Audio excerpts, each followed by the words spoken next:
ലൂക്കോസിന്റെ സുവിശേഷം 6-ാം അധ്യായം 19-ാമത്തെ വാക്യത്തിൽ നാം വായിക്കുന്നത് പോലെ കർത്താവാകുന്ന യേശുവിൽ നിന്ന് ശക്തി പുറപ്പെടുവാൻ തുടങ്ങി.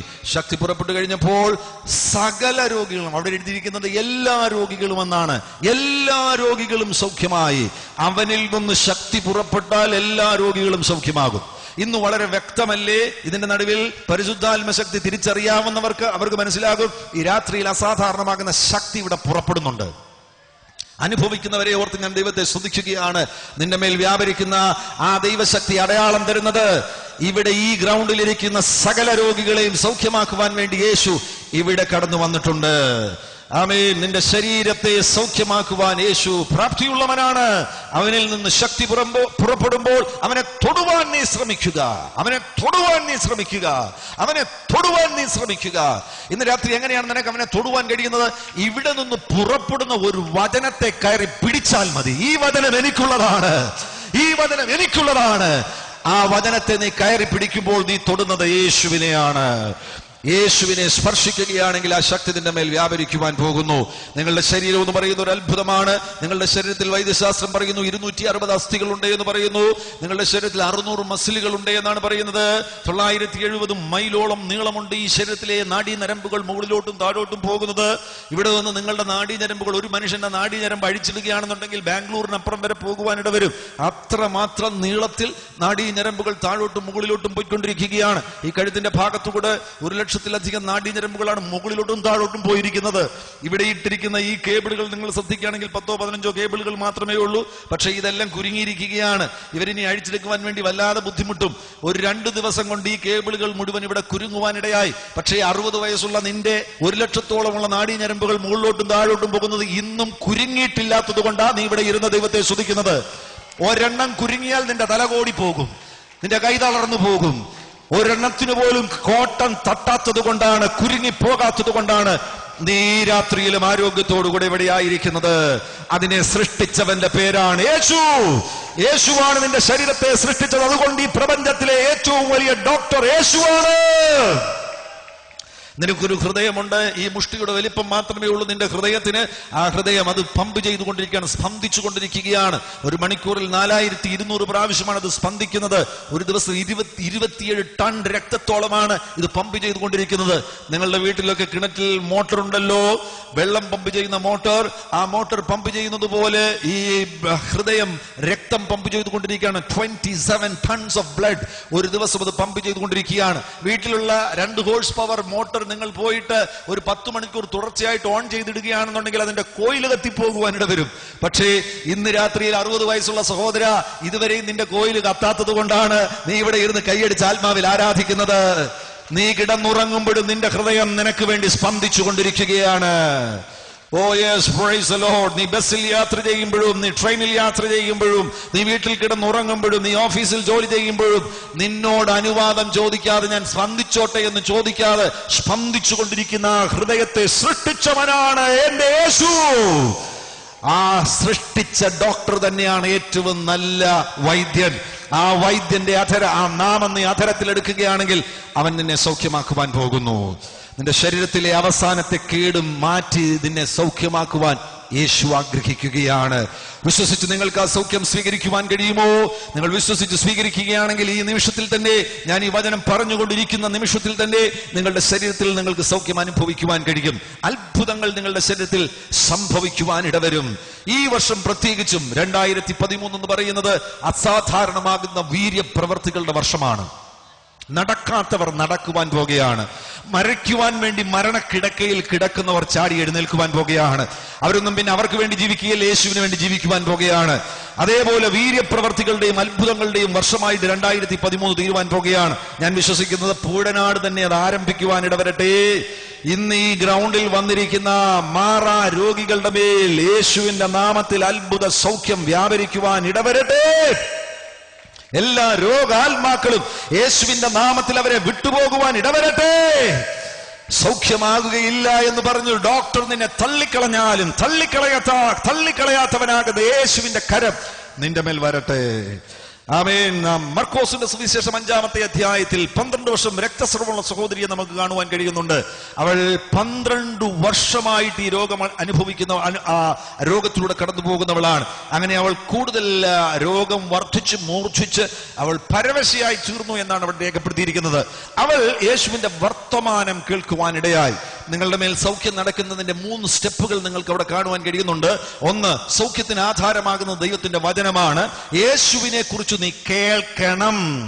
ഇപ്പോൾ നീ യേശുവിനെ കുറിച്ച് കേട്ടുകൊണ്ടിരിക്കുകയാണ്. അവൾ യേശുവിനെ കുറിച്ചുള്ള വർത്തമാനം കേട്ടപ്പോൾ തന്നെ അവൾ എന്താ പറയുന്നത്?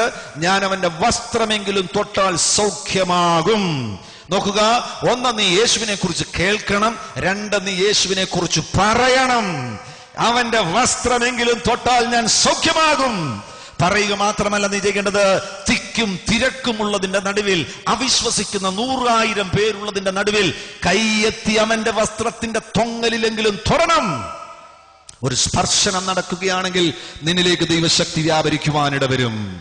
വ്യാപരിക്കുന്ന ആ നിമിഷത്തിൽ തന്നെ നിന്റെ ശരീരം സൗഖ്യമാകുവാനിടവരും. ശക്തി അവനിൽ നിന്ന് പുറപ്പെട്ടു എന്ന് എഴുതിയിരിക്കുന്നതിന്റെ വ്യക്തമാകുന്ന ഒരു അടയാളവും ഉദാഹരണവുമാണ് ഈ സഹോദരിയുടെ സൗഖ്യം എന്ന് പറയുന്നത്. ഈ സഹോദരിയെ സൗഖ്യമാക്കുവാൻ വേണ്ടി യേശു നിന്ന് അവളെ നോക്കി രോഗാത്മാവിനെ ശാസിക്കേണ്ടതായിട്ട് വന്നില്ല, അവളോടൊന്നും പറയേണ്ടതായിട്ട് വന്നില്ല. അവൾ തൊട്ടപ്പോൾ യേശുവിൽ നിന്ന് ശക്തി അവളിലേക്ക് വ്യാപരിച്ചു. ദൈവശക്തി വന്നു കഴിഞ്ഞാൽ രോഗശക്തിക്ക് പിന്നെ നിന്റെ ശരീരത്തിൽ തുടരുവാൻ കഴിയില്ല. രോഗശക്തി നിന്നെ വിട്ടുപോകുവാനിടവരും. ദൈവശക്തിയാൽ അവൾ സൗഖ്യമായതുപോലെ തിരിഞ്ഞു നിന്ന് യേശു അവളോട് പറഞ്ഞു, സ്ത്രീയെ, നിന്റെ വിശ്വാസം നിന്നെ രക്ഷിച്ചിരിക്കുന്നു. ആ അവളുടെ വിശ്വാസത്തെ അഭിനന്ദിച്ച് കർത്താവ് പറയുമ്പോൾ കർത്താവോട് പറയുന്നത്, നീ എന്നിൽ നിന്ന് സൗഖ്യം പിടിച്ചെടുത്തവളാണ്. ഞാൻ നിന്നെ സൗഖ്യമാക്കുവാൻ വേണ്ടി പ്രത്യേകിച്ച് ഒന്നും ചെയ്തില്ല, പക്ഷേ എന്നിൽ സൗഖ്യമുണ്ടെന്ന് നീ മനസ്സിലാക്കി. നീ എന്നെ സ്പർശിച്ച് എന്റെ പക്കലുള്ള സൗഖ്യത്തെ നീ പിടിച്ചെടുത്തു. അത് മനസ്സിലാകുന്ന ആരെങ്കിലും ഇതിന്റെ നടുവിലുണ്ടെങ്കിൽ യേശുവിൽ സൗഖ്യമുണ്ട്. യേശുവിൽ സൗഖ്യമുണ്ട് എന്ന് നീ മനസ്സിലാക്കുകയാണെങ്കിൽ നിനക്ക് യേശുവിലുള്ള സൗഖ്യത്തെ പിടിച്ചെടുക്കുവാൻ കഴിയും. Price the Lord. അതിന് കർമ്മങ്ങളില്ല, അതിന് വില കൊടുക്കേണ്ട കാര്യമില്ല, അതിന് യാത്ര ചെയ്യേണ്ട കാര്യമില്ല. ഒറ്റ കാര്യം മാത്രം, വിശ്വസിച്ചാൽ മാത്രം മതി. ആമേൻ. നീ വിശ്വസിക്കുകയാണെങ്കിൽ ഈ നിമിഷത്തിൽ തന്നെ അത്ഭുത സൗഖ്യം നിന്റെ ശരീരത്തിൽ വ്യാപരിക്കുവാൻ പോകുകയാണ്. ആമേൻ. വിശ്വാസമുള്ളവർ കരങ്ങളടിച്ച് ദൈവത്തെ സ്തുതിക്കുക. ഓ ഹല്ലേലൂയ. വാതുറന്ന് അല്പസമയം കർത്താവിനെ സ്തുതിക്കുക.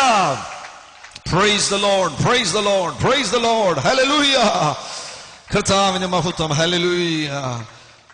3-ാമത്തെ മേഖലയിലേക്ക് ഞാൻ പോകുവാൻ ആഗ്രഹിക്കുകയാണ്. പിശാചിന്റെ പ്രവൃത്തികളെ അഴിക്കുവാൻ യേശു ഈ ഭൂമിയിലേക്ക് കടന്നു വന്നു. യേശുവിൽ നിന്ന് ശക്തി പുറപ്പെട്ടു, സകല രോഗികളും സൗഖ്യമായി. 3-ാമതായിട്ട് യേശു തന്റെ പ്രിയപ്പെട്ടവരോട്, തന്നിൽ വിശ്വസിച്ചവരോട് പറയുവാനിടയായി, നിങ്ങളുടെ മേൽ പരിശുദ്ധാത്മാവ് വരുവാനിടവരും.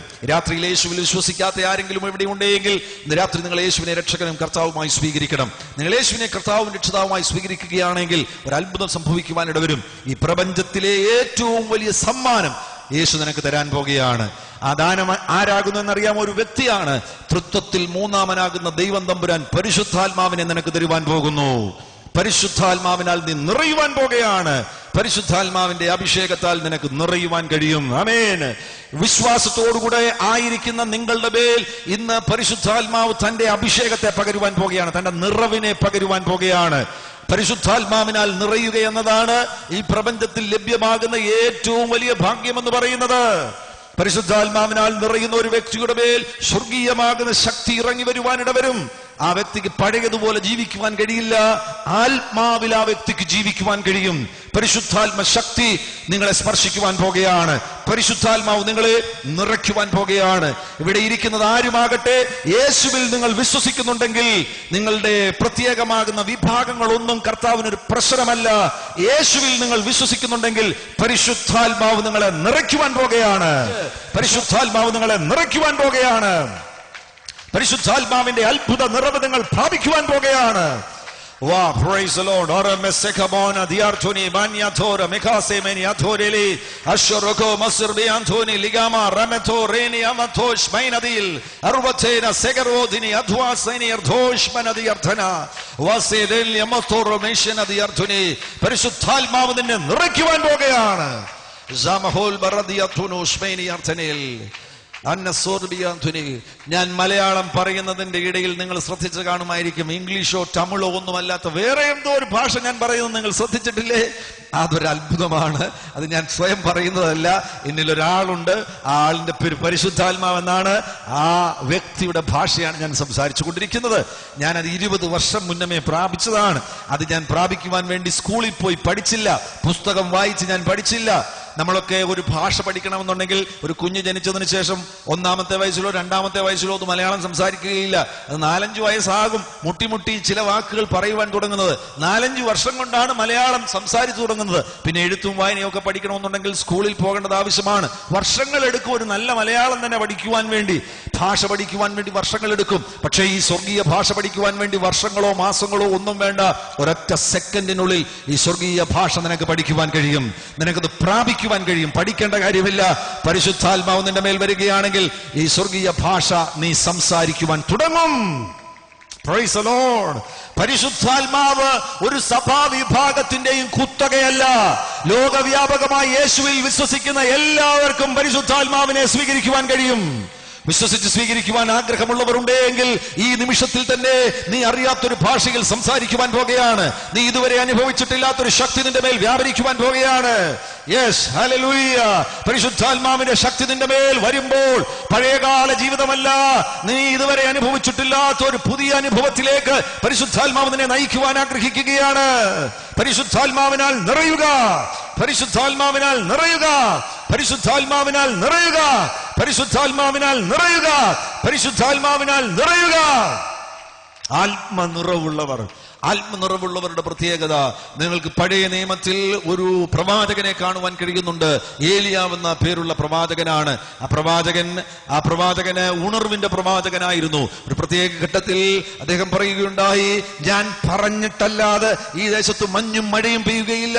അങ്ങനെ ഏകദേശം 3-3.5 വർഷത്തോളം ആ ദേശത്ത് മഞ്ഞും മഴയും പെയ്യുവാനിടയായില്ല.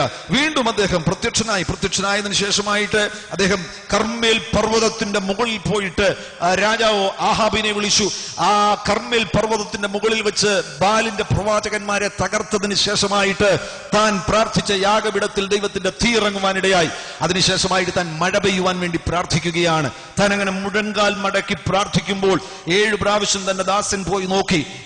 6 പ്രാവശ്യവും മടങ്ങി വന്നു പറഞ്ഞു, ഒന്നും കാണുന്നില്ല എന്ന് പറഞ്ഞു. എന്നാൽ 7-ാം പ്രാവശ്യം ആ ദാസൻ മടങ്ങി വരുന്നു. കൈപ്പത്തി പോലൊരു മേഘം ആകാശത്ത് കാണുവാൻ കഴിയുന്നുണ്ട്. ആമേൻ. ആ മേഘം കണ്ടപ്പോൾ തന്നെ പ്രവാചകന് മനസ്സിലായി, കുത്തിച്ചൊരിയുന്ന മഴ പെയ്യുവാൻ പോകുകയാണ്. പ്രവാചകൻ വേഗത്തിൽ വന്നിട്ട് രാജാവിനോട് പറഞ്ഞു, വേഗം രഥം പൂട്ടി നീ ശമരിക്ക് പോയിക്കൊള്ളുക. ആമേൻ. ആത്മാവുള്ള പ്രവാചകന് ആ രഥത്തിന്റെ അകത്ത് കയറേണ്ട കാര്യമില്ല. സാധാരണ വ്യക്തികളാണെന്നുണ്ടെങ്കിൽ പറയും, രാജാവേ രഥം പൂട്ടി വേഗത്തിൽ പൊയ്ക്കോ, ഞാനും മഴ പെയ്യുന്നതിന് മുമ്പ് ശമരിയിൽ എത്തിച്ചേരാൻ ആഗ്രഹിക്കുകയാണ്, അതുകൊണ്ട് രഥത്തിൽ എനിക്ക് കൂടെ ഒരു സീറ്റ് തരണമേ എന്ന് സാധാരണ മനുഷ്യർ പറയുവാൻ ഇടവരും. പക്ഷെ പ്രവാചകൻ അതിന്റെ ആവശ്യമില്ല. എന്തുകൊണ്ടാണെന്നറിയാമോ? പ്രവാചകന്റെ മേൽ വ്യാപരിക്കുന്ന ഒരു അഭിഷേകമുണ്ട്. രഥങ്ങളുടെ മുന്നിൽ നിന്നെ ഓടിക്കുന്ന ഒരു അഭിഷേകമുണ്ട്. നിങ്ങൾക്കറിയാമോ, പരിശുദ്ധാത്മാവുള്ളവർ മറ്റുള്ളവരെ ഓവർടേക്ക് ചെയ്യുവാനിട വരും. Praise God. Hallelujah. ആമേൻ. നിന്റെ ജീവിതത്തിൽ പരിശുദ്ധാത്മാവ് വരികയാണെങ്കിൽ നിന്റെ സമപ്രായക്കാരെ നീ ഓവർടേക്ക് ചെയ്യും. നിന്റെ സമൂഹത്തിലെ പ്രമുഖന്മാരെ നീ ഓവർടേക്ക് ചെയ്യുന്ന ഒരു അഭിഷേകത്തെ പരിശുദ്ധാത്മാവ് നിന്റെ മേൽ അയക്കുവാൻ പോകുകയാണ്. നിന്റെ ആക്സിലറേഷൻ വർദ്ധിക്കുന്ന ഒരു അഭിഷേകത്തെ പരിശുദ്ധാത്മാവ് നിന്റെ മേൽ അയക്കുവാൻ പോകുകയാണ്. ബസ്സും കാറും കൂടെ ഓടുമ്പോൾ പുറകിൽ പോകുന്ന കാറിന് ബസ്സിനെ ഓവർടേക്ക് ചെയ്യണമെന്നുണ്ടെങ്കിൽ അവിടെ ഒരു ആക്സിലറേഷൻ വർദ്ധിക്കേണ്ടത് ആവശ്യമാണ്. സഹോദര, നിന്റെ മേലൊരു ആക്സിലറേഷൻ വർദ്ധിക്കുവാൻ പോകുകയാണ്. നീ പണ്ടത്തെ പോലെയല്ല. നിന്റെ മുൻപിൽ ഓടുന്ന പല ഗുഡ്സ് വാഹനങ്ങളെയും ഓവർടേക്ക് ചെയ്യുന്ന നിലയിലുള്ള പരിശുദ്ധാത്മ ശക്തി പ്രാപിക്കണമെന്ന് ആഗ്രഹമുള്ളവരുണ്ടെങ്കിൽ പ്രാപിച്ചോ. അവിടെയാണ് നിന്റെ ശൂന്യമായ വലകൾ നിറയുവാനിട വരുന്നത്. അവിടെയാണ് നിന്റെ ശൂന്യമാകുന്ന പടകുകൾ നിറയുവാനിട വരുന്നത്. അവിടെയാണ് നിന്റെ ജീവിതത്തിൽ അത്ഭുതം സംഭവിക്കുവാനിട വരുന്നത്. 20 വർഷം നീ അധ്വാനിച്ചിട്ട് നിനക്ക് മിച്ചം വെക്കുവാൻ കഴിഞ്ഞിട്ടില്ല എങ്കിൽ പരിശുദ്ധാത്മാവ് വന്നാൽ മതി. നിന്റെ മേൽ ഫലസമൃദ്ധിയുടെ അഭിഷേകം വെളിപ്പെടുവാനിട വരും. നിന്റെ മേൽ ഉയർച്ചയുടെ അഭിഷേകം വെളിപ്പെടുവാനിട വരും. നിന്റെ മേൽ ബെറ്റർ ആക്സിലറേഷന്റെ അഭിഷേകം വെളിപ്പെടുവാനിട വരും. നിന്റെ മേൽ നിറവിന്റെ അഭിഷേകം വെളിപ്പെടുവാനിട വരും. നീ തൊടുന്നതിന്റെ മേലെല്ലാം ഒരു നിറവ് വെളിപ്പെടുത്തുന്ന അഭിഷേകം വെളിപ്പെടുവാനിട വരും. വർഷങ്ങൾ അധ്വാനിച്ചിട്ടും ഫലം കാണാതെ നീ നിരാശനാകുന്നുവെങ്കിൽ ഞാൻ നിന്നോട് പറയാം, ഇനി നീ കൂടുതൽ അധ്വാനിക്കുകയല്ല ചെയ്യേണ്ടത്, ഈ അഭിഷേകം പ്രാപിച്ചാൽ മതി. പരിശുദ്ധാത്മാവ് നിന്റെ ജീവിതത്തിൽ വരികയാണെങ്കിൽ ആയാസരഹിതമായി വിജയങ്ങൾ നിന്റെ മുൻപിൽ വെളിപ്പെടുവാൻ പോകുകയാണ്. ഫലസമൃദ്ധി നിന്റെ മേൽ വെളിപ്പെടുവാൻ പോകുകയാണ്. നീ വലയൊന്നെറിഞ്ഞാൽ മതി, രാത്രി മുഴുവൻ അധ്വാനിച്ചിട്ട് നിനക്കൊന്നും കിട്ടിയില്ല. എന്നാൽ അഭിഷേകം നിന്റെ മേൽ വന്നതിന് ശേഷം നീ വലയൊന്നെറിഞ്ഞാൽ മതി, നിന്റെ വലക്കീറ മത്സ്യത്തെ കിട്ടുന്ന, നിന്റെ പടകിനെ നിറയ്ക്കുന്ന, നിന്റെ ഭവനത്തെ നിറയ്ക്കുന്ന ഒരു സമൃദ്ധി വെളിപ്പെടുവാൻ പോകുകയാണ്. ഞാൻ എന്റെ വാക്കുകൾ ഇവിടെ അവസാനിപ്പിക്കുകയാണ്.